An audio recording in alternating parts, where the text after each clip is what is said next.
Tony, St. Anthony, and the Overlook Hotel, a shining connection. In Stanley Kubrick's The Shining, Danny Torrance has an imaginary friend named Tony who lives in his mouth and has a penchant for cryptic warnings. Redrum? Anyone? But what if Tony isn't just a figment of Danny's traumatized imagination?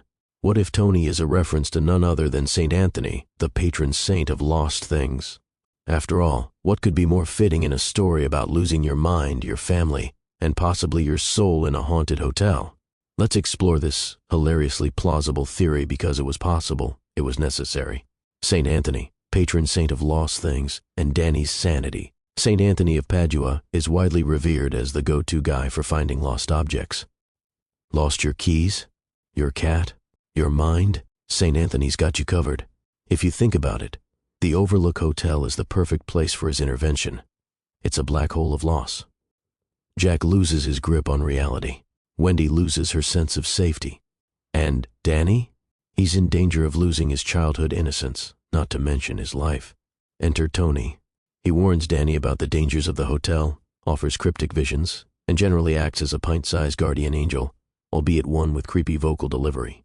Is it possible that Kubrick, or Stephen King in his novel, intended Tony to be a modern reinterpretation of St. Anthony? Let's connect the dots. Tony's miracles of mundane prophecy. St. Anthony performed miracles like restoring a stolen book and reattaching a severed foot, classic multitasker. Tony doesn't reattach body parts, but he does warn Danny about Redrum and the horrors of room 237. He might not be a saint in the Catholic sense, but he's definitely working overtime as Danny's personal prophet. Just imagine St. Anthony's resume. Miracle, helped peasants find lost donkeys. Miracle, helped Danny avoid being axed by his deranged father. They're practically the same person. The mouth connection, where Tony lives.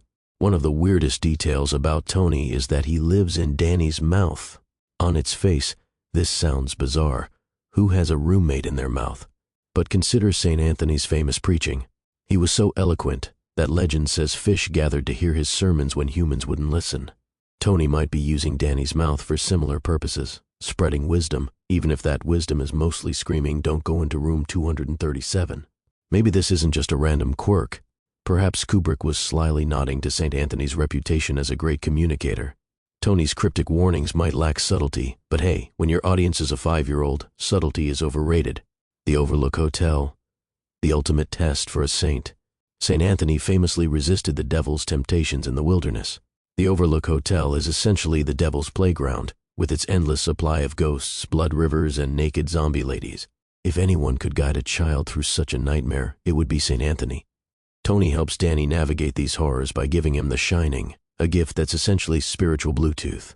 Danny uses it to call Halloran for help, an act that feels straight out of the saintly playbook.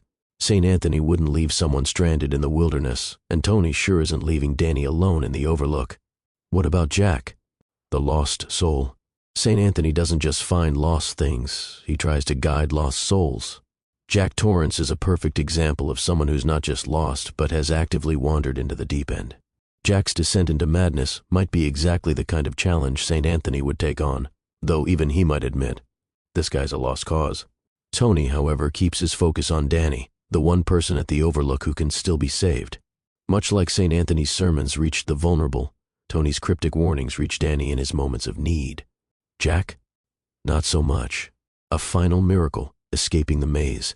Danny's escape from the Overlook's hedge maze is the ultimate act of divine intervention. With Tony's guidance and a little ingenuity, Danny outsmarts his father and finds his way back to safety. If that's not the work of a saintly figure, what is? Conclusion: Tony, the modern St. Anthony. Kubrick's The Shining is a film packed with symbolism, so why not include a nod to St. Anthony? Tony, the boy who lives in Danny's mouth, is more than an imaginary friend. He's a spiritual guide, a guardian, and possibly the reincarnation of a saint trying to prevent the Torrance family from losing everything. So next time you watch The Shining, remember, Tony isn't just a creepy little voice. He's a modern miracle worker, a guardian angel in a haunted hotel, and maybe, just maybe, St. Anthony in disguise. Because it was possible, it was necessary.